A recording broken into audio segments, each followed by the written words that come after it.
నమస్కారం కృష్ణారావు గారు. నమస్కారం. ఐవీఆర్ టాక్స్కి పునఃస్వాగతం.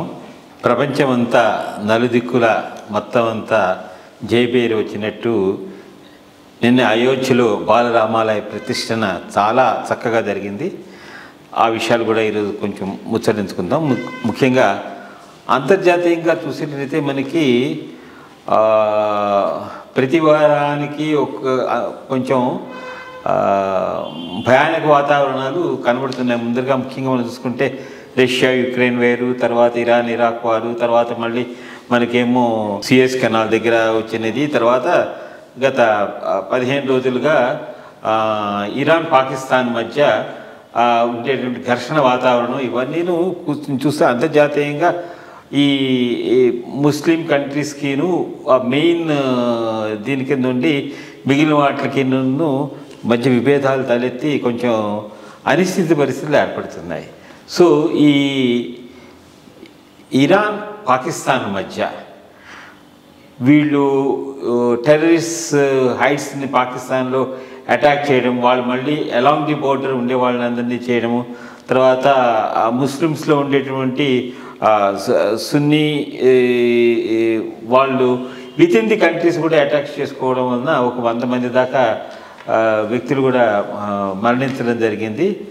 సరే, ఇది ఇంకా చాలా ఒక ప్రతిష్టంభన ఏర్పడుతుందేమో అనుకున్న టైంలో వాళ్ళు డిప్లొమాటిక్ టాక్స్ రివైవ్ చేస్తామని చెప్పేటువంటి విషయం వచ్చింది. అసలు దీని పూర్వపరాల గురించి కొంచెం వివరిస్తే బాగుంటుంది. ఇది దీనికి కొంత మతపరమైన అంశము ఉంది, జియోపొలిటికల్ అంశము ఉంది, ప్రాంతీయ అనిశ్చిత కూడా దీనికి కొంతవరకు సహాయపడుతూ ఉన్నది. ఇప్పుడు పాకిస్తాన్ ఒక ప్రత్యేకమైన దేశం కావటమే ఒక పెక్యూలియర్ ఇన్సిడెంట్ భారతదేశ చరిత్ర.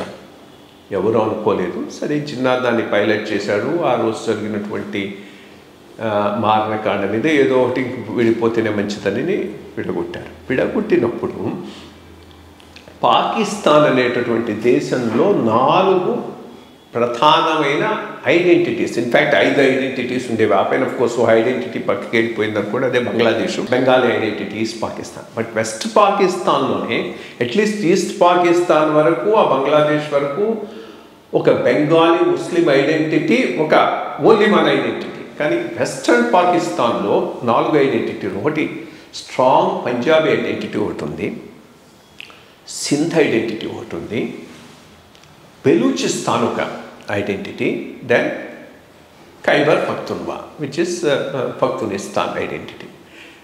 ఈ 4 1947లో పాకిస్తాన్ దేశం ఏర్పడినప్పుడు బెలూచిస్తాన్లో చాలా భాగం పాకిస్తాన్లో భాగం కాదు. బెలూచిస్తాన్లో మేజర్ పోర్షన్ అంతా ఒక ప్రిన్స్లీ స్టేట్ ఉండేది, గలాత్ అని, దానికి ఓ రాజు అది ఉండేవాడు.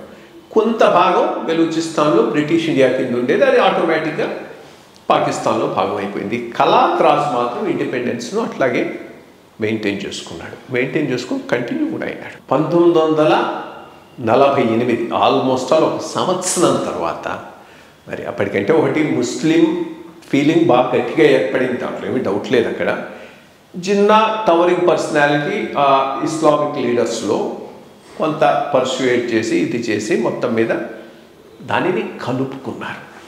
1948లో పాకిస్తాన్లో బెలూచిస్తాన్ కలుపుకున్నారు. అప్పటి నుంచి బెలూచిస్తాను ఈ దేశంలో భాగం కాదు, మాది సపరేట్ దేశం చేయాలనేటటువంటిది ఒక స్ట్రాంగ్ మూమెంట్ అయితే నడుస్తూ ఉన్నది, దాంట్లో ఏమీ డౌట్ లేదు. అదేమి చిన్న మూమెంట్ అయితే కాదు. అది బెలూచి నేషనల్ ఆర్మీ అని, అక్కడ చాలామంది ట్రైబల్ లీడర్స్ ఉన్నారు, వాళ్ళందరూ వెల్ ఎస్టాబ్లిష్డ్, బాగా మంచి పేరు వచ్చిన వాళ్ళు. మర్రి అని వాళ్ళ ఇన్షియల్స్, బలూచి అని వస్తూ ఉంటాయి. వాళ్ళు ఒక లీడరు గట్టిగా ముషారఫ్ టైంలో ముషారఫ్ను గట్టిగా ప్రతిఘటిస్తే ముషారఫ్ వాడిని లేపేశాడు. సో అది అక్కడ వాళ్ళకు చాలా స్ట్రాంగ్గా ఉంది. ఇది ఒక ఆస్పెక్ట్. బట్ ఒకటి మతపరంగా వీళ్ళందరూ సున్నీలు, ముస్లిమ్స్, దాంట్లో ఏమీ డౌట్ లేదు. ఇక ఆ బెలూచి స్పీకింగ్ ఏరియా కల్చరలీ బెలూచిస్తాన్తో అఫిలియేట్ అయినటువంటి ఒక పోర్షను ఇరాన్లో కూడా భాగంగా ఉంది. ఇరాన్కు southern eastern province Balochistan, Sistan Balochistan అంటారు ఆ ఏరియా. ఆ సస్తాన్ బెలూచిస్తాన్లో ఉన్న వాళ్ళందరూ బెలూచి స్పీకింగ్.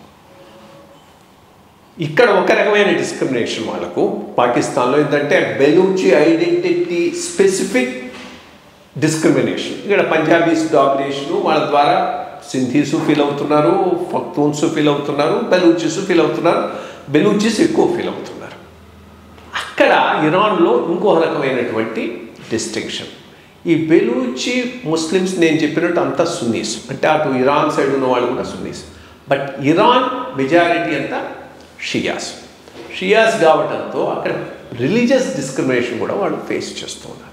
సో ఇప్పుడు రెండు రకాలైనటువంటి బెలూచి లిబరేషన్ యాక్టివిటీస్ నడుస్తూ ఉన్నాయి. ఒకటి ఇరాన్లో భాగమైన బెలూచిస్తాన్లో ఏమో ఎగ్నెస్ట్ ఇరాన్ గవర్నమెంట్, అది అక్కడ ఉండేటువంటి లోకల్స్ చేస్తున్నారు అగెన్స్ట్ ది షియాస్. అది ఇక్కడికి వచ్చేటప్పటికి పాకిస్తాన్కు against Pakistan government Baluchi Sunnis fight చేస్తూ ఉన్నారు. ఇది రిలీజియస్ కాదు, ఇది రీజనల్ కల్చరల్ ఐడెంటిటీకి సంబంధించినటువంటి అంశం. ఇక జియో పొలిటికల్గా ఎప్పుడైనా కానీ పాకిస్తాన్కు ఇరాన్కు relationship blow hot blow cold. In fact 1971 India Pakistan యుద్ధం సమయంలో పాకిస్తాన్కు చాలా సహాయం షా ఆఫ్ ఇరాన్ చేశాడు. ఎందుకంటే అప్పుడు జియో పొలిటికల్ పాకిస్తాన్ ఇంకా విడిపోతే ఇండియా ఈ ఏరియాలో పెద్ద దేశం అవుతుంది, ఇరాన్కు థ్రెట్ అవుతుందని చెప్పి పాకిస్తాన్ ఐడెంటిటీని నిలబడటం కోసంగా అప్పుడు చాలా సహాయం వాళ్ళు చేయటం జరిగింది. బట్ ఆ సహాయం ఇచ్చినా కానీ పాకిస్తాన్ ఓడిపోయింది. ఓడిపోయిన తర్వాత యాక్చువల్లీ ఆ టైంలో మిసెస్ గాంధీ ఇరాన్తో చాలా మంచి రిలేషన్షిప్ ఎస్టాబ్లిష్ చేసుకొని కుర్దేమ్ ప్రాజెక్ట్ ఒకటి, ఐరన్ పెల్లెట్స్ తయారు చేసే ప్రాజెక్ట్ అంతా ఇరాన్ ఫండింగ్ చేసింది. అప్పుడు అన్ఫార్చునేట్ అతను షా ఆఫ్ ఇరానే కనుక ఉంటే ఒక రకంగా ఇరాను బాగా ప్రోగ్రెస్ అయి ఉండేది, ఇరాను ఇండియా ఇవి బాగా సిమెంట్ అయి ఉండేవి. ఎందుకంటే అతను ఇప్పుడు ఇస్లామిక్ లీడర్గా అనుకోలేదు, పర్షియన్ లీనియేజీ సెక్యులర్ లీడర్షిప్. సరే అన్ఫార్చునేట్ అది అయిన తర్వాత ఈ ఖొమేనీలు రావటం అది ఒక డార్క్ ఏజ్లోకి వెళ్ళిపోయినట్టే. ఇప్పుడు ఏంది అక్కడ సైడు షియా రిజీము వీళ్ళని డిస్క్రిమినేట్ చేస్తూ ఉంది కాబట్టి ఆ బెలూచి ఎక్స్ట్రీమిస్ట్ అంతా పాకిస్తాన్లో వచ్చి షెల్టర్ తీసుకొని వాళ్ళ మీద ఫైట్ చేస్తున్నారు. ఇక్కడ వీళ్ళు పాకిస్తానీ వాళ్ళని డిస్క్రిమినేట్ చేస్తున్నారు కాబట్టి వీళ్ళకి అగెన్స్ట్గా ఫైట్ చేసే వాళ్ళంతా అక్కడ షెల్టర్ తీసుకొని ఫైట్ చేస్తున్నారు. ఒకప్పుడు అయితే బంగ్లాదేశ్ లిబరేట్ అయిన తర్వాత బెలూచిస్తాన్ సపరేట్ కంట్రీ చేయటం కోసంగా కొంత ఇండియా కూడా ప్రయత్నం చేసింది. అప్పుడు ఆ ప్రయత్నం అప్పుడు మిసెస్ గాంధీ టైంలో అది కొనసాగుండి ఉంటే బాగుండి ఉండేది. బట్ ఆ పైన మనం డిఫెన్స్లో పెట్టాం. ఆ పైన జరిగిన పరిణామాలతో కాశ్మీర్ ఇక్కడ వాళ్ళు అప్పర్ హ్యాండ్ తీసుకున్నారు పాకిస్తాన్. సో ఇప్పుడు ఏం చేశారు మరి కారణాలు తెలియలేదు, అంత సడన్గా అన్ప్రొవోక్డ్గా వచ్చి చెప్పకుండా ఇక్కడ ఉన్నటువంటి స్థావరాల మీద ఇరాన్ దాడి చేయడం అనేది అన్యూజువల్, అది కొంతవరకు అంటే అన్ఎక్స్పెక్టెడ్ ఇన్ ఏ వే. దానికి న్యాచురల్లీ పాకిస్తాన్ కూడా రిటాలియేట్ అయింది. మరి ఇది ఇక్కడితో ఆగుతుందా ముందుకు పోతుందా చెప్పలేదు, బికాస్ ఇప్పటికప్పుడు ఏదో కొంత చేసుకొని ఉండొచ్చు కానీ బట్ అంత ఈ మిలిటరీ స్థావరాల మీద దాడి చేయాలి అనే డెసిషన్కి ఇరాన్ వచ్చిందంటే చాలా విషయాలను పరిగణలోకి తీసుకొనే వచ్చి ఉంటుంది. సో ఇది ఇంత సులభంగా సెటిల్ అయ్యేటటువంటి ఇష్యూ కాదు. ఇక ఈ బెలూచి లిబరేషన్ ఆర్మీ యాక్టివిటీ అయితే చాలా స్ట్రాంగ్గా జరుగుతున్నది. ఇన్ఫ్యాక్ట్ ఈ మధ్య పాకిస్తానీ ప్రైమ్ మినిస్టర్ ఎవరో స్టూడెంట్ అడిగాడు, అక్కడ ఏదో యూనివర్సిటీకి వెళితే వాడెవడో గట్టిగానే అడిగాడు, మనం ఇజ్రాయెల్ను తప్పుపడుతున్నాం కదా, మనం బెలూచిస్తాన్లో చేస్తున్నది ఏంటి, ఇది కాదు కదా. I mean prime minister himself says నువ్వెవరు, నీ పేరు ఇది నజాఫం అంటే ఆ నేమ్ బట్టి వాడిని ఐడెంటిఫై చేసేస్తున్నాడు. షియా మొహజీర్ ఇండియా నుంచి పోయినవాడు అంటే అదే సెటిలర్స్. నీలాంటి వాడు కనుక పోయి ఉర్దూ స్పీకింగ్ అంటే you will become an immediate target in Balochistan. అంటే అంత తీవ్రంగా ఉన్నది అనేది తెలుస్తుంది. సరే, అక్కడే బెలూచిస్తాన్లో ఇంపార్టెంట్ బోర్డర్ ఉంది, పోర్ట్, దాని పేరు ఏదో గడక్కడ ఏదో ఉంది పేరు. అది దాని నుంచి ఒక పెద్ద రోడ్ నెట్వర్క్ బిల్డప్ చేసి దానిని ఒక ఇంపార్టెంట్ స్థావరంగా తయారు చేసి వాళ్ళకు కావాల్సినవన్నీ అటు నుంచి తీసుకుపోవాలని చైనా ప్రయత్నం చేస్తుంది, అక్కడి నుంచి ఇచ్చేసి. బట్ ఈ బెలూచ్ లిబరేషన్ ఆర్మీ దాన్ని కూడా అపోజ్ చేస్తున్నారు. అపోజ్ చేయటమే కాదు, వాళ్ళని అటాక్ చేస్తున్నారు. సో అక్కడ పెద్ద సెషనిస్ట్ యాక్టివిటీ అయితే చాలా గట్టిగా, more so on this side of the border, ఎక్కడ విత్ ఇన్ పాకిస్తాన్ జరుగుతున్నది. ఎప్పటికైనా అది సపరేట్ అయ్యే అవకాశం ఉంది. అది సపరేట్ అయితే ఇరాన్లోని బెలూచిస్తాన్ కూడా సపరేట్ అయ్యి దీంట్లో కలిసే అవకాశం ఉంది. మరి సపరేట్ అవుతుందా కాదా అనేది బ్రాడ్గా అమెరికా మీద ఆధారపడి ఉంటుంది. అమెరికా కనుక డిసైడ్ చేసుకొని పాకిస్తాన్ ఇర్రెలవెంట్ టు జియో పొలిటికల్గా, పాకిస్తాన్ కంట్రీగా ఎగ్జిస్టెన్స్ లేకపోవటమే ప్రపంచానికి మంచిదనే డెసిషన్కి వస్తే ఎంకరేజ్ చేసేస్తారు. చేశారంటే అయిపోతుంది. ఒక తడవ బెలూచి కంట్రీ కనుక సపరేట్గా పాకిస్తాన్ నుంచి విడిపడిందంటే ఆ సైడ్ బెలూచిస్తాన్ నుంచి జాయిన్ అవ్వడం it's only matter of time. అది మంచిది కూడా, ఒక రకంగా జియో పొలిటికల్గా ఇండియా లాంటి కంట్రీస్కి మంచిది. పాకిస్తాన్ ఎంత త్వరగా డిసింటెగ్రేట్ అయితే ఎప్పటికప్పటికి అవుతుంది, దాంట్లో ఏం డౌట్ లేదు. ఎంత త్వరగా అయితే అంత మంచిది భారతదేశానికి. అది చూడాలి ఏమవుతుంది. దిస్ ఈజ్ బ్రాడ్గా ఇది దానికి సంబంధించిన బ్యాక్. థ్యాంక్స్ అండి. సరే, ఇంక ఇప్పుడు నేషనల్ లెవెల్ ఐటమ్స్కి మాట్లాడుకోవాలంటే గత వారం అంత ముందర కూడాను అనుకున్న తేదీ 22/1/2024 బాలరాం ప్రతిష్ఠ అయోధ్యలో 500 సంవత్సరాలుగా మనకు రానటువంటి పరిష్కారం, ఎన్నో మదనాల తర్వాత కోర్టు కేసులు ఇవన్నీ అయిన తర్వాత ఫైనల్గా 2 ఏళ్లలో ఇంత మంచి ప్రాజెక్టు కట్టారంటే ప్రపంచంలో మొత్తం అందరూ చాలా ఇది చేశారు. నిన్న మోడీ గారి చేతుల మీదుగా దీనికి మనకు కావలసినటువంటి మనస్సుకి సంతోషదాయకమైనటువంటి ఒక సమాధానం దొరికింది. సో దీన్ని కొంచెం రాజకీయం చేయడానికి కాంగ్రెస్ అభ్యర్థులు అపోజిషన్ పార్టీస్ అవన్నీ కూడా చేస్తారు. ఇన్ఫ్యాక్ట్ అంటే నాన్ బీజేపీ స్టేట్స్ వాళ్ళలోనూ దీనికి ఈవెన్ హాలిడే కూడా ఇవ్వలేదు. బట్ బీజేపీ వాటిలోనూ అందరూ చేసి ఒక పండగ కింద చేసుకోవడం జరిగింది. అదే మరి అట్లాగే మరి దీన్ని చేస్తూ దీన్ని పొలిటికల్గా ఇది చేయడానికి రాహుల్ గాంధీ గారు భారత్ న్యాయయాత్ర దాని దగ్గర మళ్ళీ వీళ్ళు ఏదో చేశారని దాన్ని. సో దీని మీద కొంచెం నేషనల్గా ఒక చిన్న వివరణ ఇవ్వాలి. ఒకటి, సివిలైజేషనల్ ఆస్పిరేషన్స్ అనేవి ఉంటాయి. చరిత్రను మనం మర్చిపోలేం. ఫస్ట్ థింగ్, చరిత్రను మర్చిపోవాల్సిన అవసరం కూడా లేదు. ఒక ఉన్నతమైన సంస్కృతితో నాగరికతతో ఉన్నటువంటి దేశంలో 12-13 శతాబ్దాల టైంలో వచ్చినటువంటి ఎడారి మూకలేనే అనాలి. ఆ రోజు వచ్చినటువంటి వాళ్ళకి పెద్ద సివిలైజేషన్ కూడా లేదు. అదే నిజమన్న మతం ఇంకా ఏదీ లేదనేటటువంటి భ్రమతో దానిని ఎస్టాబ్లిష్ చేయాలని చెప్పి చాలా కృత్యాలు చేశారు. దాంట్లో ఏమి డౌట్ లేదు. చేసిన తర్వాత సరే, ఇప్పుడు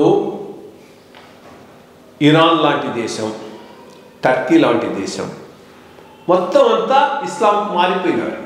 మారిపోయిన చోట ఇంకా మళ్ళా నా యాన్షియంట్ సివిలైజేషన్ అని ఎవడు అడగకపోవచ్చు. ఎందుకంటే మనకి అసలు సివిలైజేషన్ గుర్తు లేకుండా చేశారు. అది ఈ మొత్తం అబ్రహామిక్ రిలీజియన్స్లో ఉన్న పెద్ద మైనస్ పాయింట్.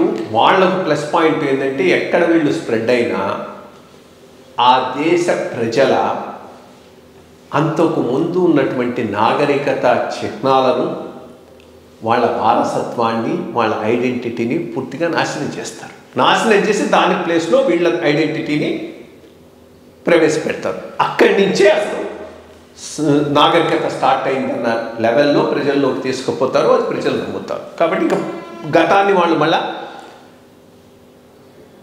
పొందాలనేటువంటి ఆకాంక్ష ఉండదు వాళ్ళలో. బట్ ఇక్కడ లక్కీ ఫర్ అస్ ఇంత పెద్ద ఎత్తున విధ్వంసం జరిగిన ఒక ఆల్మోస్ట్ 1000 ఏళ్ల పాలన జరిగినా కానీ హిందూ మతం ఎదిరించి నిలబడగలిగింది. ప్రతి తడవ వాళ్ళు వచ్చినప్పుడల్లా ఎవరో ఒకరు వాళ్ళకు ధీటుగా సమాధానం ఇచ్చారు. శివాజీ కానివ్వండి, రాణా ప్రతాప్ కానివ్వండి, అహల్య హోల్కర్ గారు, ఆమె చేసింది ఎంత నార్త్ ఇండియాలో వాటికి కృష్ణదేవరాయాస్ ఎంపైర్ ఇవన్నీ నిలబడ్డాయి కాబట్టి ఇంకా ఈ దేశం హైందవ దేశంగా ఉన్నది. హైందవ దేశంగా ఉండి స్వాతంత్ర్యం సంపాదించుకున్న తర్వాత మన సంస్కృతి, మన చరిత్రను, మన వైభవాన్ని తిరిగి ఎస్టాబ్లిష్ చేసుకోవాలి అనుకోవటంలో ఎటువంటి తప్పు లేదు, ఆ ఆకాంక్ష. కానీ దురదృష్టం ఏంటి అంటే భారత్కు స్వాతంత్ర్యం వచ్చేటప్పటికీ ఇక ఈ సూడో సెక్యులర్ ఫోర్సెస్ను రిప్రజెంట్ చేసే కాంగ్రెస్ పరిపాలనలోకి రావటం. నేతాజీ సుభాష్ చంద్రబోస్ లాంటి వాళ్ళు కనుక వచ్చుంటే ఇటువంటివి ఎప్పుడో జరిగిపోయి ఉండేవి.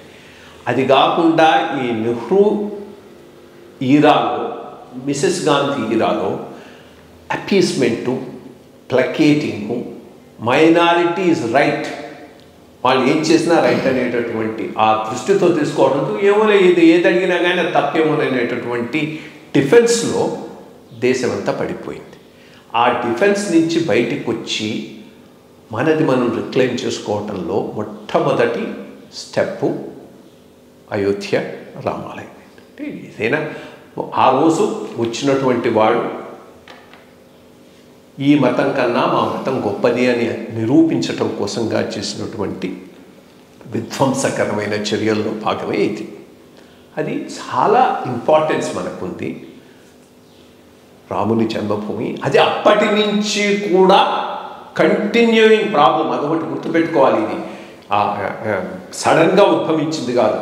అక్బర్ టైంలో కూడా, ఇమ్మీడియట్లీ ఆఫ్టర్ బాబర్ అక్బర్ టైంలో కూడా హిందూస్ దీని గురించి ఎజిటేట్ చేసి ఇది చేస్తే అక్కడ ఒక ఏరియాను ఇయర్ మార్క్ చేశాడు వీళ్ళు వర్షిప్ చేసుకోవడానికి అక్బర్. ఆమెన బ్రిటిష్ వాడు వచ్చినంత కాలం నుంచి కూడా ఇది సాగుతూ ఉన్నది. ఇట్ ఇస్ ఇన్ఫ్యాక్ట్ దీని రిక్లమేషన్లో 6 చాలా ఇంపార్టెంట్ పోర్షన్ హిస్టరీలో ఒక పాయింట్లో మనకు చాలా ఇంపార్టెంట్ పోర్షన్ను పోషించారు. సో ఇంత చారిత్రకమైనటువంటిది కంటిన్యూయింగ్ ప్రాబ్లంను రిక్లైమ్ చేసుకోవడంలో ఎటువంటి తప్పు లేదు. బట్ ఒకటి మాత్రం నిజం, ఎప్పటికైనా కానీ మన ముస్లిం సోదరులు గుర్తుపెట్టుకోవాల్సింది ఒక రికన్సిలియేషన్ ప్రాసెస్ని అయితే స్టార్ట్ చేయాలి. ఇంత మటుకు ఏంది ఈ మైనారిటీ అపీస్మెంటు, వాళ్ళు ఏం చేసినా రైట్ అనే పద్ధతిలో ఒక మమ్మల్ని ఎవరు టచ్ చేయలేరు అన్నట్టు ఉన్నది వాళ్ళది. ఇప్పుడు దీని ద్వారా నేననేది కూర్చొని పెద్దలతో కూర్చొని వేల కొద్ది దేవాలయాలను నాశనం చేసి మసీదులు కట్టారు, వాటిని అన్ని జోలికి మేము పోము. కానీ మాకు చాలా ముఖ్యం ఐడెంటిటీ ఆఫ్ ఏ హిందూకు ముఖ్యమైనది ఏంటి? ఒకటి శైవం, ఒకటి వైష్ణవంలో 2 అవతార పురుషులు రాముడు, కృష్ణుడు. ఈ ముగ్గురికి సంబంధించినటువంటి ఆ 3 ప్లేసులను కనుక వాళ్ళు ఎటువంటి ఘర్షణ లేకుండా వదిలేసుకొని మిగిలినవన్నీ టచ్ చేయమని వీళ్ళ నుంచి మాట తీసుకొని ఒక national reconciliation on this is very much required. అది జరగాలని కోరుకుంటున్నాను, జరుగుతుందని ఆశిస్తూ ఉన్నాను. అదొక ఇంపార్టెంట్ పోర్షన్. ఇక రెండోది రిచువల్స్ విషయంలో హైందవం మారాల్సిన అవసరం ఉన్నది. సనాతనం హైందవం కాదని లాస్ట్ టైం కూడా నేను చెప్పాను. ఎవరో ఆయన రాశాడు, ఇది శంకరాచార్య పద్ధతికి డిఫరెంట్గా జరుగుతుంది. శంకరాచార్య మఠం ద్వారా జరగటం లేదు కదా, ఇది ఇంకొక మఠం ద్వారా జరుగుతున్నది. వాళ్ళ సంస్కృతి వాళ్ళ సాంప్రదాయం ప్రకారం జరుగుతుంటే కానీ శంకర మఠ సాంప్రదాయం ప్రకారంగా అక్కడ దాన్ని ఎందుకు చేస్తారు? సరే, ఇక ఈ రాహుల్ గాంధీ అనుచిత వ్యాఖ్యలు, డిఎంకే వాళ్ళు చేస్తున్నటువంటి ఇది అన్కాల్డ్ ఫార్. ఒకటి డిఎంకే ఈ దెబ్బతో ముగిసిపోతుంది. అంటే ఒక విద్వేషాన్ని పెంచడం ద్వారా రాజకీయంగా వాళ్ళు ఇన్నాళ్ళు మనుగడ సాగించగలిగారు, రాష్ట్రాన్ని లూట్ చేయగలిగారు. ప్రజలు ఇప్పుడిప్పుడే తెలుసుకుంటూ ఉన్నారు. సో ఇది వాళ్ళ చరమగీతాన్ని పట్టడానికి రామ విగ్రహ ప్రతిష్టతోనే స్టార్ట్ అవుతుంది. ఇక రాహుల్ గాంధీ అంటారా, ఉంటే ఎంత, బహిష్కరిస్తే ఎంత, అసలు మొత్తం ఈ సమస్య ఇన్నాళ్ళు కొనసాగటానికి కారణమే కాంగ్రెస్, వాళ్ళు చేసినటువంటి దరిద్రపు పాలన. సో వాళ్ళ నుంచి అంతకన్నా బెటర్గా ఎక్స్పెక్ట్ చేసింది ఏం లేదు. ఇన్ఫ్యాక్ట్ ఏదేదో పిచ్చి పిచ్చిగా మాట్లాడుతున్నాడు. మేఘాలయకు పోయి ఇక్కడ పైనాపిల్స్ పండుతున్నాయి, ఎవరు ఫారిన్కి ఎక్స్పోర్ట్ చేయట్లేదంటే మరి ఎక్స్పోర్ట్ ఎవరు చేయాలి? పైనాపిల్ పంపించేవాళ్ళు 50 సంవత్సరాలు ప్రభుత్వంలో ఉన్నది కాంగ్రెస్, చేసి ఉండాల్సింది. ఎందుకు చేయలేదో క్వశ్చన్లు వేస్తూ ఉంటే అది రిఫ్లెక్ట్ అయ్యేది మీ తాతగారి మీద, మీ మామగారి మీద, మీ ముత్తాత మీద, మీ బామ్మగారి మీద, మీ అమ్మ మీద. ఆ పైన పాలన రిమోట్ కంట్రోల్ ద్వారా చేసిందంతా ఆమె కదా. యాక్చువల్లీ వాటిని ఎక్స్పోర్ట్ చేయటం అనేది ఇప్పుడు స్టార్ట్ అయింది. చాలా బాగా జరుగుతున్నాయి అక్కడి నుంచి. అది కూడా తెలుసుకోకుండా ఏదో పిచ్చి పిచ్చిగా మాట్లాడుతున్నాడు. ఒకటి ఫ్రస్ట్రేషను, ఈ గట్టిగా బీజేపీ బలపడుతున్నది, అది తట్టుకోలేకపోతున్నారు.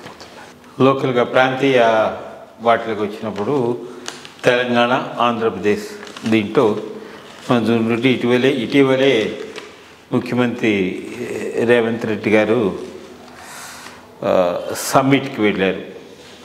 అక్కడ చాలా కోట్ల రూపాయలతో తెలంగాణకి మరి నిధులు తీసుకొస్తున్నాం, కమిట్మెంట్ ఉన్నాయని ఆయన చెప్తుంటే, ఆల్రెడీ ఇదివరకే చేసినవి వీళ్ళు ప్రకటించుకుంటున్నారని చెప్పి బీఆర్ఎస్ వాళ్ళు చెప్పడం జరుగుతుంది.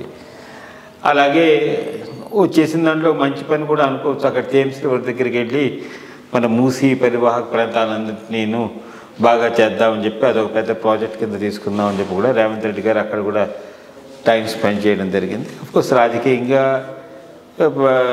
బీఆర్ఎస్ మీద మాట్లాడటము, వీళ్ళు వాళ్ళు మాట్లాడడం ఉండే. ముఖ్యంగా ఆయన పర్యటన వలన మనకి రాష్ట్రానికి అదనంగా ఏమైనా నిధులు వస్తాయా, రాష్ట్రాన్ని ముందుకు తీసుకెళ్ళడానికి అవకాశం ఉంటుందా? ఒకటి, తెలంగాణ నేను మొదటి నుంచి ఒక విషయం చెప్తూ ఉంటాను. ఐడియల్ స్టేట్ ఇన్వెస్ట్మెంట్స్ని తీసుకురావటానికి ఎంత ఎక్కువగా వస్తాయనేది, ఎంత ప్రొయాక్టివ్గా గవర్నమెంట్ ఉంటుందనే దాని మీద ఆధారపడి ఉంటుంది. సింపుల్ పాయింట్ ఏంటంటే నేను చెప్పేది, ఎప్పుడైతే రాష్ట్రం చిన్నదయ్యి ఒక పెద్ద మెట్రోపాలిస్ లైక్ హైదరాబాద్ ఉంటుందో అక్కడ ఆ నగరం మీద ఎక్కువ ఏ ప్రభుత్వం అయినా దృష్టి పెడుతుంది. ఎందుకంటే ఇది వాళ్ళకు జీవనాడి అవుతుంది. బీఆర్ఎస్ ప్రభుత్వం పెట్టింది, ఇప్పుడు కాంగ్రెస్ కూడా పెడుతుంది. ఒకటి, బీఆర్ఎస్ ప్రభుత్వం ఏం చేసిందనంటే ఈ వచ్చిన సర్ప్లస్నంతా విచ్చలవిడిగా సరైన పద్ధతి లేని ప్రాజెక్టుల మీద తగలేసింది. ఇన్ఫ్యాక్ట్ సర్ప్లస్గా ఉన్న రాష్ట్రాన్ని పెద్ద డెఫిసిట్కు తీసుకుపోయింది. అదే చేయకుండా ఇంకొంత ఇప్పటికి పెట్టారు. నేను కంపేర్ టు నెంబర్ చాలా రాష్ట్రాల ప్రభుత్వాల కన్నా అర్బన్ హైదరాబాద్ మీద బీఆర్ఎస్ బాగా కాన్సన్ట్రేట్ చేసింది, దాంట్లో ఏమి డౌట్ లేదు. చక్కగానే చేశారు. బట్ ఇంకా బాగా చేస్తుండొచ్చు. పనికిమాల స్కీముల మీద, కాళేశ్వరం మీద, వాటి మీద అంత తగ్గలేసేదానికన్నా ఇరిగేషన్ ఇవ్వు. దానికి 1,50,000 కోట్ల అవసరం లేదు. దాంట్లో నీకు 50,000 కోట్లు మిగిలినా అది హైదరాబాద్లో స్పెండ్ చేయడానికి వీలుగా ఉంటుంది. సరే, అది పోవటం మంచిదే. దావోస్కు పోవటం అనేటటువంటిది అందులో ఎంత ఎక్స్ట్రాగా వస్తున్నది, ఎంత ఆల్రెడీ కమిట్ అయింది ఉండొచ్చు కొంత. బట్ బెస్ట్ థింగ్ ఈజ్, ఏ ప్రభుత్వం అయినా ట్రాన్స్పరెంట్గా ఉండాలి అంటే వాళ్ళ స్ట్రైక్ రేటు 20% అయినా నేను చాలా గొప్ప అని చెప్తాను. ఇప్పుడు ఆ రోజు దావోస్లో 1,00,000 కోట్లకు ఇన్వెస్ట్మెంట్కు ఒప్పందాలు చేసుకున్నామంటే 20,000 కోట్లు యాక్చువల్గా ఇంప్లిమెంట్ అయితే అది చాలా మంచి రేటు, చాలా మంచి సక్సెస్ రేటు. సో అది ఇంతమంది ఇచ్చారు, ఇన్ని ఎంఓయూలు అయినాయి, ఇంతమంది వచ్చి పెట్టారు, ఇంతమంది బ్యాక్అవుట్ అయినారు అనేది కనుక ట్రాన్స్పరెంట్గా చెప్పుకోగలిగితే ప్రభుత్వానికి మంచిది. జనాలు కూడా దాన్ని ఏమి తప్పు పట్టారు. అరే నువ్వు 1,00,000 కోట్లు అన్నావు, ఇప్పుడు 20,000 కోట్లు ఎందుకు వచ్చాయిందని అనుకోరు. అది చెప్పారు. జనరల్గా తెలిసిన విషయమే, అందరికీ తెలిసిన విషయమే. ఎంఓయూలకు యాక్చువల్ గ్రౌండింగ్కు ఎప్పుడు కూడా గ్యాప్ ఉంటుంది. బట్ గుడ్ పోవటం అనేది మంచి పని. ఆంధ్ర సీఎం పోలేదు, పోవటానికి కూడా ఏం లేదు అక్కడ. రమణగానే కూడా వచ్చే పరిస్థితి లేదు అక్కడ. బేసిక్గా వాళ్ళు కూడా రాష్ట్ర బడ్జెట్, రాష్ట్ర బ్యాలెన్స్ షీట్లు చూసుకుంటారు. ఈ ప్రభుత్వాలు ఇన్ఫ్రాస్ట్రక్చర్ ఇచ్చే పరిస్థితిలో ఉన్నాయా, ప్రైవేట్ ఇన్వెస్ట్మెంట్ సపోర్ట్ చేసే పరిస్థితిలో ఉన్నాయా అంటేనే వస్తారు, లేకపోతే పోయినా కానీ దండగే. సో ఆ పరిస్థితి తెలంగాణకు ఉంది కాబట్టి పోవటం మంచి పని చేశాడు. So let's hope it will have positive effect. అలాగే తెలంగాణలో ముఖ్యంగా కాంగ్రెస్ అనేది అధికారంలో రావడానికి కారణం బీఆర్ఎస్ గవర్నమెంట్ యూత్ యాస్పిరేషన్స్ ఎక్కువ ఫుల్ఫిల్ చేయలేదు. వాళ్ళు ఎన్ని ఎగ్జామ్స్ పెట్టి ఇన్ని పోస్టులు చేస్తామన్నా అది అన్ఫార్చునేట్గా పేపర్స్ లీక్ అవ్వడము, ఒక మోర్ దాన్ 1.5 years అంతా అయ్యి ఆ టీపీఎస్సీని మళ్ళీ అంతా చేసి రద్దు చేసి ఇది చేశారు. ఇప్పుడు మళ్ళీ కాంగ్రెస్ గవర్నమెంట్ దాన్ని మళ్ళీ రీవాటలైజ్ చేసి ముఖ్యమైన మంచి వాళ్ళని టీం వేస్తాను. ఈ దీనిలో మహేందర్ రెడ్డి గారి పేరు తెలంగాణ దీనికి చీఫ్ కింద చేయడానికి అని చెప్పి నిన్న మొన్న పేపర్లో వచ్చింది. అంటే వాళ్ళు కూడాను యూపీఎస్సీ లైన్లోనే తీసుకొచ్చి మొత్తం అంతా కూడాను ఇక్కడ నిష్పక్షపాతకంగా ఇవి చేస్తాం. సో దీని మీద ఒక చిన్న ఈ వరవడి ఎట్లా ఉంటుంది, ఎలా పోతుంది ముందుకెళ్ళి? అన్ఫార్చునేట్, ఎందుకంటే ఏపీపీఎస్సీ మొదటి నుంచి కూడా చాలా ఎఫిషియెంట్గా పనిచేస్తున్నటువంటి పబ్లిక్ సర్వీస్ కమిషన్. అది మొత్తం ఆంధ్ర తెలంగాణ అంతటికీ ఉండేది కదా. అప్పుడు ఏపీపీఎస్సీ అంటే in the undivided country, undivided state divide కాకుండా ఆ పైన సరే టీఎన్పిఎస్సీ చేశారు, అక్కడ ఏపీపీఎస్సీ అటుకు వెళ్ళిపోయింది. సో అవే సిస్టమ్స్ అవే ఇవి ఉండాల్సింది. ఉన్నప్పుడు సడన్గా ఇంత లెవెల్లో పేపర్ లీకేజీ వీటిని నిర్వహించలేని పరిస్థితి రావటం అనేటటువంటిది చాలా దురదృష్టకరమైనటువంటి విషయం. ఆఫీసర్లు మంచి వాళ్ళే, నేను వాళ్ళు ఎవరిని తప్పుపట్టాను. Because they are known for good integrity work. Janardhan Reddy గారు కానీ అప్పుడు ఆమె అమితా రామచంద్రన్ సెక్రటరీగా ఉంది. Both are very good officers. వాళ్ళు ఉన్నప్పుడు కూడా ఇంత లెవెల్లో జరిగింది అంటే మెంబర్ సెలక్షన్స్లో చాలా తప్పు ఉండాలి, రాజకీయంగా జరిగి ఉండాలి. దెన్ రెండోది పొలిటికల్ ఇంటర్ఫియరెన్స్ ఎక్కడో బాగా ఉండాలి. ఎక్కడ వీళ్ళను కూడా బైపాస్ చేసి లీక్ చేసేటటువంటి వాళ్ళను ఎంకరేజ్ చేసి ఉండాలి.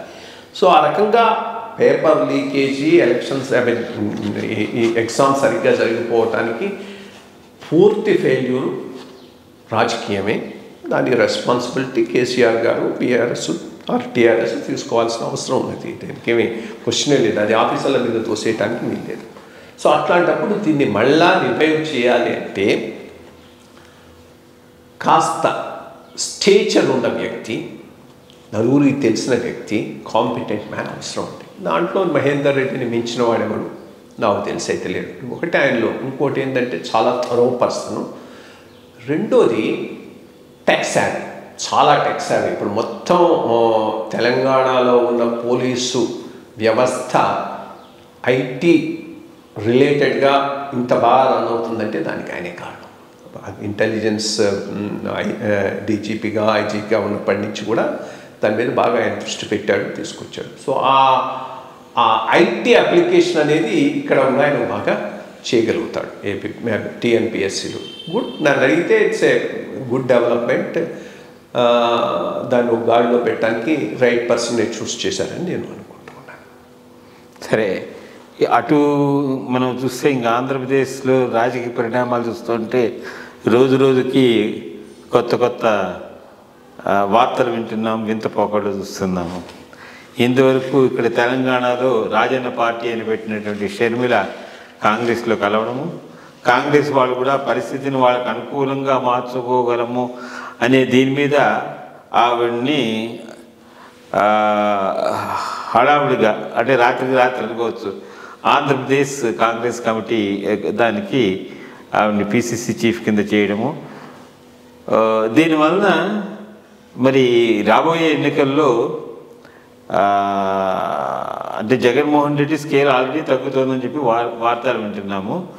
మరి జనసేన తెలుగుదేశం కంబైన్కి ఇది ఒక విధంగా అడ్వాంటేజెస్ పొజిషన్. ఆవిడ ఏమైనా తన ఇంపాక్ట్ని చూపించగలదా బీయింగ్ ఏ లేడీ? అంటే ఇప్పుడు అక్కడ ఓ పక్కనేమో మనకి తెలుగుదేశము జనసేన కంబైన్ ఉంది, ఇంకో పక్కనేమో పురంధేశ్వరి గారు బీజేపీని లీడ్ చేస్తున్నారు. ఇప్పుడు కాంగ్రెస్ అసలు నిర్వీర్యంగా ఉన్న కాంగ్రెస్కి ఈవిని పెట్టడం వలన ఒక విధమైన ఊపు తీసుకురాగలదా ఆవిడ? దాని మీద కొంచెం మీ అభిప్రాయం. మొట్టమొదటిది ఆంధ్ర రాష్ట్రానికి పెట్టిన పెద్ద దరిద్రం, దురదృష్టం వారసత్వ రాజకీయాలు. వాటి నుంచి బయటపడలేకపోతున్నారు. ఈ కుల కుటుంబ వారసత్వ రాజకీయాల నుంచి బయటపడినంత వరకు ఆంధ్ర రాష్ట్రానికి మోక్షం లేదు. తెలంగాణ కొంతవరకు లక్కీ. ఒకటి, బీజేపీ వారసత్వ పార్టీ కాదు, ఇక్కడ కాంగ్రెస్ కాదు, ఒక బీఆర్ఎస్ఏ వారసత్వ పార్టీ. ఆ వారసత్వ పార్టీ ఎగిరిపోయింది. అఫ్కోర్స్ కాంగ్రెస్ నేషనల్ స్థాయిలో వారసత్వ పార్టీ ఏదో ఏమి డౌట్ లేదు, బట్ రాష్ట్ర స్థాయి లీడర్షిప్ మారవచ్చు, అది it will not be. But ఆంధ్రాలో 2 ప్రాంతీయ పార్టీలు పూర్తిగా కుల కుటుంబ వారసత్వ రాజకీయాలకు పరిమితం అయిపోయినాయి. కాంగ్రెస్ పరిస్థితి ఏంటంటే 0 నుంచి స్టార్ట్ అవుతున్నారు వాళ్ళు. కాబట్టి వాళ్ళకి పోయేదేమీ లేదు, ఏదైనా వస్తే కాస్త వస్తుంది, లేకపోతే ఏమీ లేదు. అందుకని వాళ్ళు ఈ రిస్క్ తీసుకోవడానికి రెడీగా ఉన్నారు. ఆ రకంగా వచ్చిన షర్మిలమ్మ. బట్ ఒకటి, క్రెడిబిలిటీ లేదు. ఏది 4 రోజులు తెలంగాణలో వచ్చిన పార్టీ అన్నది ఇక్కడ అది వైండప్ చేసింది. ఇప్పుడు అక్కడికి వచ్చింది. మొన్నటిదాకా అక్కడ నేను ఉండాలన్నది, ఇప్పుడు ఇక్కడికి వస్తానన్నది. Then again confrontation with brother. అది ఎంత ఇదిగా ఉంటుందో తెలియదు. ఎందుకంటే ఒకటి, రెండోది ఆంధ్రాలో ఇంకో పెద్ద దురదృష్టకరమైన పరిణామం, దరిద్రం ఏంటి అంటే రాజకీయాలు పర్సనల్ లెవెల్కి తీసుకుపోతున్నారు అందరినీ. ఎవరిని అందరూ అదే రకంగా ఉన్నారు. అనవసరంగా ఫ్యామిలీస్ని లాగి ఈ సోషల్ మీడియాలో రచ్చ చేసుకుంటున్నారు. సో అటువంటి పరిస్థితుల్లో ఇది ఎక్కడికి దారితీస్తుందో చెప్పలేము. ఎందుకంటే 2 సైడ్లలో కూడా దానికి ఏమి ఒక లిమిట్ అంటూ లేకుండా బిహేవ్ చేసేటటువంటి పరిస్థితులు అయితే ఉన్నాయి. బట్ నా అసెస్మెంట్లో ఒకటి, ఈమె ఫుల్ స్కేల్ వార్ చేయడానికి రెడీ అయ్యాల్సినట్టే ఉన్నది. రెండోది, ఈ స్క్రిప్ట్ అంతా అక్కడ మన కాంగ్రెస్ అధిష్టానం నుంచే వస్తున్నది. ఆమె మాట్లాడేది ఏమీ లేదు, అంతా కాంగ్రెస్ నుంచే వస్తూ ఉన్నది. కాంగ్రెస్ ఆంధ్రాలో మైనారిటీ ఓట్లు కన్సాలిడేట్ చేసుకోవడానికి ఒక స్ట్రాటజీ పెట్టుకున్నారని నేను అనుకుంటున్నాను. అందుకనే ఆమె మొట్టమొదటి స్పీచ్లోనే మణిపూరు, క్రైస్తవం, చర్చిల ధ్వంసం గురించి మాట్లాడింది. అది ఆమె మాట్లాడిన మాటలు కాదు, ఇది కాంగ్రెస్ అధిష్టానం ఆమెకు రాసిచ్చి మాట్లాడించిన స్క్రిప్ట్. సో దాని అర్థం ఏంటి అంటే ఆంధ్రాలో మనం ఎదగటానికి ఒక బేస్ కావాలి. పూర్తిగా పోయింది కదా, ఇది ఆంధ్రప్రదేశ్ రాష్ట్ర విభజన చేసిన తర్వాత కాంగ్రెస్ తుడుచుకోకపోయింది. కాంగ్రెస్ సపోర్ట్ బేస్ అంతా వైఎస్ఆర్సీపీకి పోయింది. ఇప్పుడు అది వెనక్కు లాక్కోవాలంటే ఎక్కడో చోట స్టార్ట్ కావాలి. స్టార్ట్ కావడానికి మీకు ఒక స్ట్రాంగ్ బేస్ కావాలి. అది మైనారిటీ బేస్ను చేసుకొని ఎదుగుతామనేటటువంటి నిర్ణయానికి వచ్చారనేది ఆమె స్పీచ్ని బట్టే మనకు అర్థమవుతుంది. సో అది ఎంత కాంగ్రెస్కు కన్సాలిడేట్ అయితే అంత తప్పకుండా జగన్మోహన్ రెడ్డికే నష్టం అవుతుంది. రెండోది, ఇప్పుడు చాలామంది వైఎస్ఆర్సీపీ లీడర్సు ఈయనతో అయిష్టంగా ఉండి ఈయన వ్యవహార శైలి నచ్చక ఇంకా అక్కడ కొనసాగుతున్న వాళ్ళు ఉండొచ్చు. వాళ్ళకు తెలుగుదేశానికి పోవటానికి ఇష్టం ఉండకపోవచ్చు. ఎందుకంటే తెలుగుదేశం మొదటి నుంచి రైవలు, తెలుగుదేశంతో పోట్లాడి రాజకీయాలు ఎదిగిన వాళ్ళు. బట్ వీళ్ళంతా ఎక్కడి నుంచి వచ్చారు? కాంగ్రెస్ నుంచి వచ్చిన వాళ్ళు. సో ఎప్పుడైతే కాంగ్రెస్ బలపడుతూ ఉంది అనేటటువంటి భావన వచ్చిందో చాలామంది ఆ లీడర్స్ వైఎస్ఆర్సీపీ నుంచి కాంగ్రెస్కి వచ్చే అవకాశం ఉన్నది. వాళ్ళందరూ స్ట్రాంగ్ లోకల్ లీడర్స్, కొంత ఫాలోయింగ్లో కాన్స్టిట్యున్సీలో 4,000-5,000 ఓట్లు వేయించగలిగినటువంటి లీడర్స్. మూడోది, రాజశేఖర్ రెడ్డి గారి లాయలిస్టులు చాలామంది ఉన్నారు. వాళ్ళు అంటే రాజశేఖర్ రెడ్డి వాళ్ళని అట్లాగే చూసుకున్నారు, వాళ్ళు రాజశేఖర్ రెడ్డికి అంతే లాయల్గా ఉన్నారు. బట్ వాళ్ళందరినీ జగన్మోహన్ రెడ్డి విస్మరించాడు. వాళ్ళందరికీ ఇప్పుడు ఇంకో రెఫరెన్స్ పాయింట్ దొరికింది. సో వాళ్ళందరూ అక్కడ అంత ఉంది కాంగ్రెస్ ఏమీ లేదనుకున్న వాళ్ళు కొంత ఊపు వచ్చింది. సో అదొకటి ఇది. సో మొత్తం మీద మరి 24కి ఎదుగుతుందా 29కి ఎదుగుతుందా చెప్పలేం. కానీ కాంగ్రెస్ ఎదుగుదల ఎంత ఎదిగితే అంత నష్టం వైఎస్ఆర్సీపీకి జరుగుతుందంటల్లో డౌట్ లేదు. అదొకటి ప్రస్ఫుటంగా ఆంధ్రాలో కనిపిస్తున్నటువంటి ఒక సిస్టమ్. సరే, ఎటు కాకుండా మధ్యలో పోతున్నది బీజేపీ. దానికి ప్రధానమైన కారణం నాయకత్వ లోపం. 5 ఏళ్లలో కూడా ఒక్కరినైనా కానీ నేను 3 క్వాలిఫికేషన్స్ చెప్తా. మొట్టమొదట పార్టీకి కమిట్మెంటు, పార్టీలో ఎదిగిన వాడై ఉండాలి. 2 చాలా అందరినీ కలుపుకొని పోగలిగేటటువంటి మనస్తత్వం ఉన్నవాడుగా ఉండాలి. అన్నిటికీ మించి బ్రాడర్ వ్యూ తీసుకొని అటాక్ చేయడానికి రెడీగా ఉండాలి. అటువంటి లీడర్ను ఒకరిని అంటే energetic, young and energetic to go round, అటువంటి వాడిని ఒకరిని ఐడెంటిఫై చేసుకోలేకపోవటం అనేటటువంటిది బీజేపీకి పెద్ద దురదృష్టం. అదే బేసిక్. ఇప్పుడున్న మోడీ వేవ్ మీద మంచి లీడర్ లోకల్గా ఉంటే దానిని బేస్ చేసుకొని పార్టీ ఎదగటానికి చాలా సులభం. అటువంటి పరిస్థితిలో కూడా నీకు ప్రజలలో వేయాలన్నా వేయించుకోలే నాయకులు లేని పరిస్థితిలో ఈరోజు బీజేపీ ఉన్నది. బట్ ఇప్పటికైనా బీజేపీ కనుక సపరేట్గా గట్టిగా పోటీ చేస్తే మాత్రం నేను అనుకోవటం ఎంత లేదన్నా కానీ వాళ్ళు తప్పకుండా ఈరోజు జనసేన టీడీపీ కాంబినేషన్కు దెబ్బ కొడతారు. దాంట్లో ఏమీ డౌట్ లేదు. ఎందుకంటే కమిటెడ్ ఓటర్స్ ఉన్నారు. ఈ రోజున్న మోడీ వేవు, ఈ వేవ్లో రామాలయం వేవ్లో ఇంకా చాలా ఓట్లు పడేటటువంటి, ఎస్పెషల్లీ లోక్సభలో పడేటటువంటి అవకాశం ఉంది. అది ఒక రకంగా ఇండిపెండెంట్గా కనుక పోటీ చేస్తే జనసేన టీడీపీ అలయన్స్కు దెబ్బ కొడుతుంది. ఈవిడ ఎంత గట్టిగా స్ట్రెంగ్తన్ అవుతుందంటే అంతవరకు వైఎస్ఆర్సీపీకి దెబ్బ కొట్టే అవకాశం ఉన్నది. ఒకవేళ టీడీపీ జనసేన బీజేపీ కలిస్తే మాత్రం తప్పకుండా మంచి బెటర్ అవకాశాలు ఉంటాయి. Even as it is today 50-50. I mean Janasena ఈ కాంబినేషను అదే. ఎందుకంటే మొన్న నేను చెప్పినట్టుగా ఒకటి స్ట్రాంగ్ యాంటీ ఎస్టాబ్లిష్మెంట్ ఏవైతే ఉన్నది నాకు అటు ఈయన నర్చర్ చేసుకున్న ఓట్ బ్యాంక్ కాన్స్టిట్యున్సీస్ కూడా ఈక్వల్గా ఉన్నాయి. అంటే సామాన్యమైన పంచడం కాదు ఇది. అప్పులు చేసి పంచినా ఏదైనా పంచడం మాత్రం చాలా లెవెల్లో పంచాడు, డైరెక్ట్ బెనిఫిట్ ట్రాన్స్ఫర్ కింద. సో దాంతో కొంత కన్సాలిడేట్ చేసుకున్నాడు, నాకు ఏమీ డౌట్ లేదు. సో చూడాలి ఈ ట్రయాంగులర్ కాంటెస్ట్లో. యాజ్ ఆన్ డే నేను అనుకోవటం బీజేపీ ఒంటరిగా పోయినా కానీ జనసేన టీడీపీకే ఎడ్జ్ ఉన్నదని నేను అనుకుంటున్నాను. బట్ గ్రౌండ్ రియాలిటీస్ చూస్తే 50-50 అని చెప్తున్నారు. చూడాలి ఎరుకుపోతుందో. బట్ ఒకటి ఈమె ఎంత స్ట్రెంగ్త్ అయితే అంతవరకు మాత్రం జగన్మోహన్ రెడ్డి గారికి మైనస్ అవుతుంది. మంచి విషయాలు చెప్పానండి. మళ్ళీ వచ్చేవారు. Thank you.